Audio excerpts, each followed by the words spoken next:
ಕುಮಾರಸ್ವಾಮಿನೂ ಸೇರ್ಕೊಂಡ್ಬಿಟ್ಟರು. ಅಂದರೆ ಧರ್ಮದ ಜೊತೆ ಹೊಡೆದಾಟ ಇಡುವಂಥದ್ದು.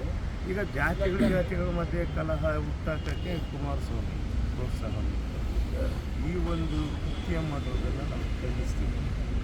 ಇವರನ್ನ ಕೂಡಲೇ ಈ ಒಂದು ಕೃತ್ಯದಲ್ಲಿ ಪಾಲ್ಗೊಂಡಿದ್ದಂಥ ಎಲ್ಲ ಕಿಡಿಗೇಡಿಗಳನ್ನು ಮತ್ತು ಇವರಿಗೆ ಪ್ರೋತ್ಸಾಹ ಕೊಟ್ಟ ಆ ಜಾಥಾದ ಒಂದು ನೇತೃತ್ವವನ್ನು ವಹಿಸಿರ್ತಕ್ಕಂತಹ ಮುಖಂಡರುಗಳ ವಿರುದ್ಧ ಕಠಿಣವಾದ ಕಾನೂನು ಕ್ರಮ ಕೈಗೊಳ್ಳುವುದನ್ನು ಸರ್ಕಾರವನ್ನು ಒತ್ತಾಯಿಸಿದ್ದೇವೆ ಮತ್ತು ಪೊಲೀಸ್ ಇಲಾಖೆಯನ್ನು ನಾವು ಒತ್ತಾಯಿಸ್ತೇವೆ.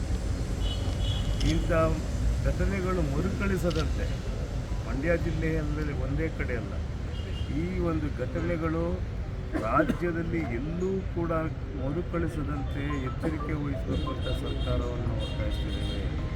ಏನಾಗಿದೆ, ಈಗ ಈ ಶೋಷಿತ ಸಮುದಾಯಗಳೆಲ್ಲ ಒಟ್ಟಿಗೆ ಸೇರಿ ಸಮಾವೇಶ ಮಾಡುವಂಥದ್ದು, ಆ ಸಮಾವೇಶ ಯಶಸ್ವಿಯಾಗಿರೋದನ್ನು ನಾವು ತಡ್ಕೊಳ್ಳೋಕ್ಕಾಗದೆ ಈ ಒಂದು ಜಾತಿಗಳನ್ನು ಎತ್ಕಟ್ಟಿ ಜಾತಿಗಳ ಮೇಲೆ ಕಲಹ ಹುಟ್ಟಿಸಿ ಭಯ ಹುಟ್ಟಿಸಿ ಇವರನ್ನೆಲ್ಲನೂ ಭಯದ ವಾತಾವರಣದಲ್ಲಿ ಬದುಕುವ ರೀತಿಯಲ್ಲಿ ಮಾಡುವಂಥ ಒಂದು ಹುನ್ನಾರ ನಡೀತಾ ಇದೆ. ಅದನ್ನು ನಾವು ಯಾವುದೇ ರೀತಿ ಸಹಿಸ್ಕೊಳ್ಳಲ್ಲ. ನಾವು ಅಂಥ ಸಹಿಸ್ಕೊಳ್ಳೋ ಸ್ಥಿತಿಯಲ್ಲಿ ಈಗಿಲ್ಲ. ಹಿಂದೆ ಇರ್ಬೋದು, ಆದರೆ ಈಗಿಲ್ಲ.